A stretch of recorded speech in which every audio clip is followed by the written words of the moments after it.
Hi everyone, welcome to this interview by Core Recruitment. Thank you very much for joining us today. Core Recruitment, as you might be aware, is an international recruitment company, and we do mid to senior level recruitment across hospitality, leisure, and retail. Now we're running this interview series, and we're meeting lots of different entrepreneurs, characters, from the different sectors that we kind of like work across. And we're very fortunate to have interviewed some brilliant people already. All of these interviews and articles can be viewed on our website, which is www.corerecruitment.com. Now, I'm very ashamed to say that I came from five-star hotels and I'm very fortunate to have worked in three of them kind of like across the world. And I was agonizing today, thinking kind of like, do I wear a tie? Do I wear a suit? Do I not wear a suit? And now the wonder who is Stuart Procter is joining us to kind of have a conversation, who's the chief executive of the Beaumont Hotel. And it would be really great to kind of like start off with a little bit about you, your background, but you are the best dressed man in hospitality, aren't you, Stuart? Well, that's very kind of you to say so. I'll take that if that's what you think. No, for those who don't know the Beaumont, because it is a stunning property in Mayfair, can you tell us a little bit about it? Of course I can. Yes, it's we're based just off Brown Hart Gardens, which is 1 minute walk to Selfridges, 1 minute walk to Grosvenor Square, and we have 101 suites and rooms. Absolutely stunning. The interior design was done by a gentleman called Thierry Despont, and the best spec and detail. We have a beautiful restaurant we launched last year called Rosie, with Lisa Goodwin Allen and Brendan Fields. And then we have a fabulous bar called the Magritte Bar, which is stunning. And then we have three beautiful private dining rooms for events, cocktail parties, and we've also just launched our new spa as well. Excellent. Now, one thing that I love about your property is the attention to detail is amazing, but there are lots of little quirks, Art Deco, etc. And I mean, I don't know if anyone's had a chance to look on yet, and I think you should win an award for this, but I know you did a new video on your website, literally kind of like a couple of weeks ago, which I think is amazing. And it's so professional, but warm, but friendly, but energetic. If you haven't seen it, then please do check it out. But where did the inspiration for that kind of come from? Well, I think we rebranded the hotel last year, and we want to be bold, we want to be fun, we want to be mischievous, we want to be elegant. But a luxury hotel, especially in Mayfair, needs to be fun and enticing. And that's really what we wanted the brand to say and sing out loud, really. Yeah, it definitely does that in spades, which is incredible. Now, I mean, there is so much competition in the five-star market in London now when it comes to London hotels and beautiful properties. And there's so many that are opening and redeveloping and refurbishing kind of all the time. Yeah. How are you differentiating yourself and how are you keeping yourself current and ahead of the competition? Well, I think on that note, I've got the best team in Britain. My team have worked for me. I've got over 200 years experience working just for me. My chef, we've worked together for 35 years. My executive assistant, 26. My barman, 25. My concierge, 25. I could go on. We can serve better than anyone in town. We also have we have loyalty in the team, so we don't flip about. There's not a new food and beverage manager tomorrow, new chef. It's a very loyal team. Um, we're in the best location, and we do have a stunning product. Absolutely. Now, I mean, you say that very casually as if like we have a very loyal team, but I'm sure it takes a lot to build up that loyalty and a lot to retain those people. So can you tell us a little bit about some of the things that you do at the property to kind of keep people engaged and motivated? We have a fabulous system called engagement survey, which we use. So we will anonymously ask our team very open questions. Every other week, we have a coffee with Stuart morning, which again, you probably gather I'm a very straightforward individual. You can ask me personal, business, whatever you want. You will get an answer. We're loyal. We're honest. We pay proper money. We have beautiful uniforms. We have a fabulous canteen. We just invested 150,000 in that. We have delicious food for the team. Um, and we care as well. We do care. So you're not just talking to a wall or, the leaders in these teams are fabulous. Absolutely. Now, I've seen you at many an award ceremony through the year, and many an award ceremony. And I think you've Yeah. won just about every industry award and accolade that's out there. Looking back, including kind of like Hotel of the Year, kind of like I think that a couple of times actually. But which award would you say stands out to you the most and why? I would say I was very fortunate a couple of years ago to win Best Hotelier in the World by Luxury Traveller magazine. Um, and that's voted for by the best travel advisors in the world. So to to be nominated for that and to win that it was a real honor because again, there's certain awards out there that it's ego driven and doesn't return a profit. This award does because the people who are voted for you actually send you a lot of business. So it was really special. That's really good. So they actually came to the property and saw you. Did they interview you as well? Yeah, and the award ceremony was in Vegas, so that was quite nice. I love that. Yeah. Definitely have to put that one on my list, sure, 100%. Now, in terms of your career journey and kind of like history, how Yeah. did you get into hospitality initially? Well, I wanted to be a footballer. It just wasn't good enough. So that would be that. And I loved food as a young chap, and I loved cooking. And um, a friend of my family supplied Northcote Manor back then, coffee, and so introduced me to the fabulous Craig Bancroft when I was 15 years of age, and the rest is history. Wow. How long were you at Northcote for? I was at Northcote, so I was a part-time waiter when I was little, and I loved it. I just loved it. And then I was the first ever apprentice at Northcote from the age of 16, straight from school, and I was there until I was 19. Yeah. Excellent. And did you ever go to university or have any formal hospitality training, or was it all? Yes, yes. So I did a BTEC diploma in line with my apprenticeship at Runshaw College in Leyland. But that was great, and that was 1 day a week. And then in later, I then went to Cornell University in New York. Wow, that's fantastic. Yeah. And what did you do at Cornell? We did a business general manager's study course, which was really super. And you met I met some of the best people in the world who I'm still in connection with today as Excellent. mentors. Yeah.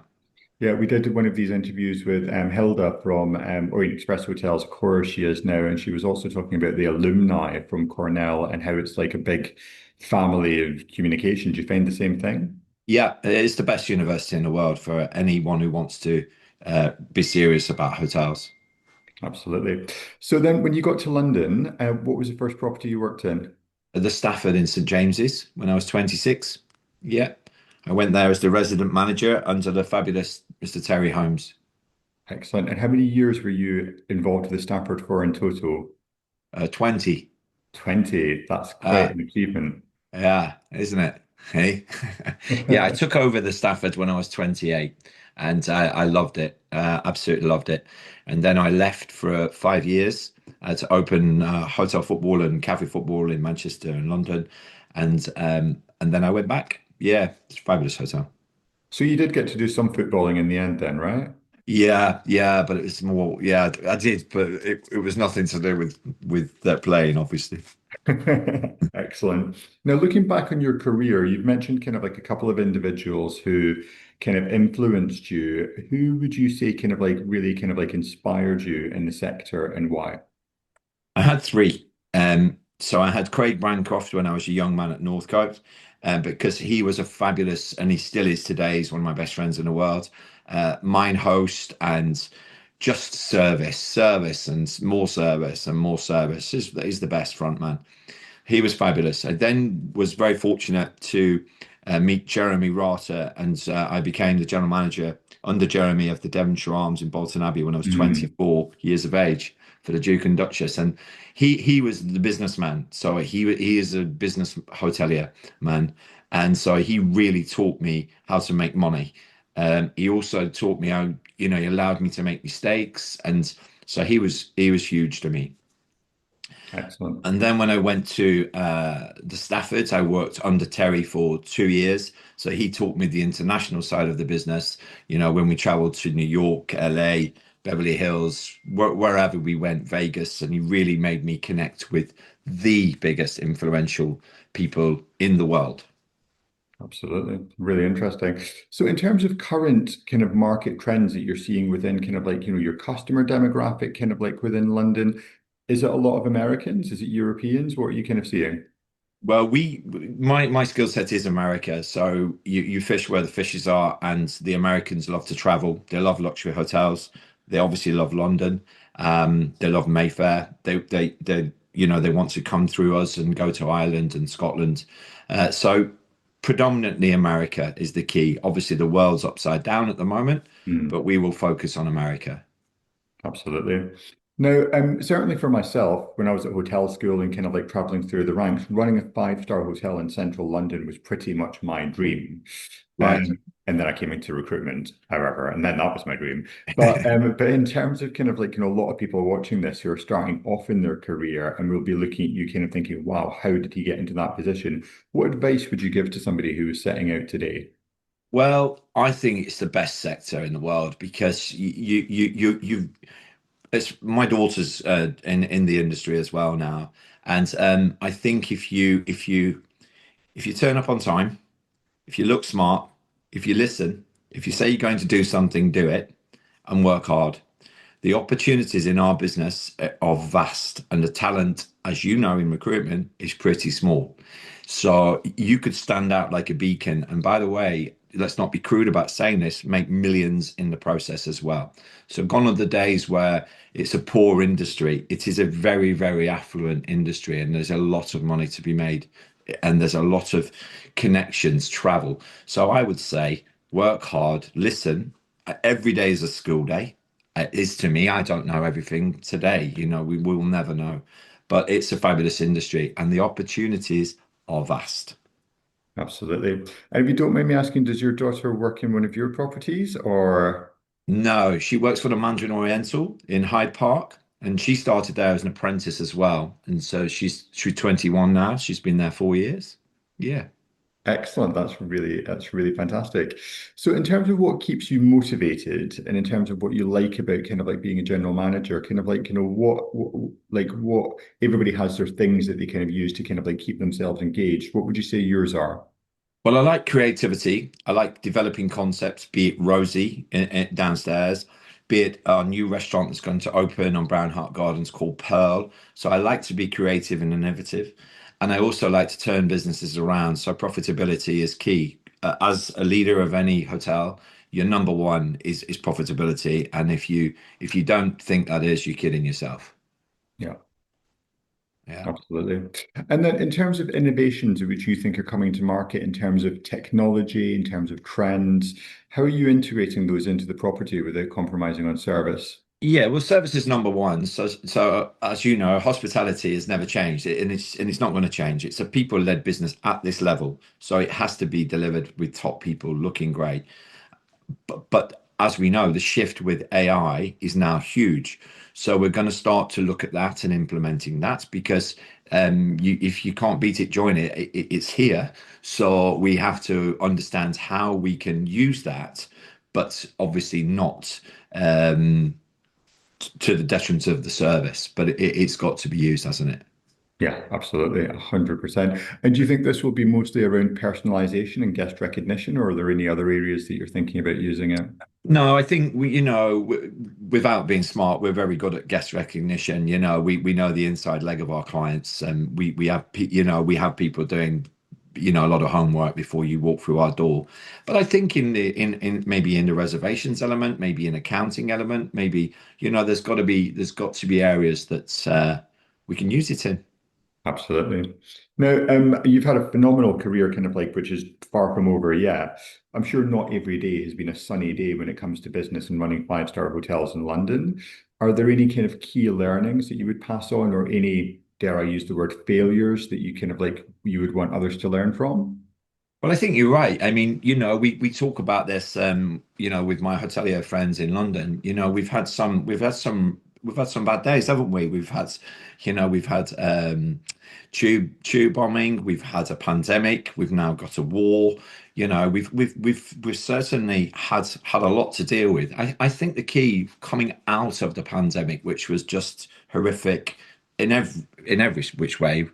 Um, is you have to be nimble and you have to be able to ch change your business quickly. And that to me is the learn. You shouldn't be, if you open a restaurant and you think that's it, it's not. If it's not working, you've got to change something. You've got to move. And don't be stubborn and arrogant. And so that's what I would say. Really, you've got to be nimble and yeah, basically work hard and watch and learn. Really, 100%.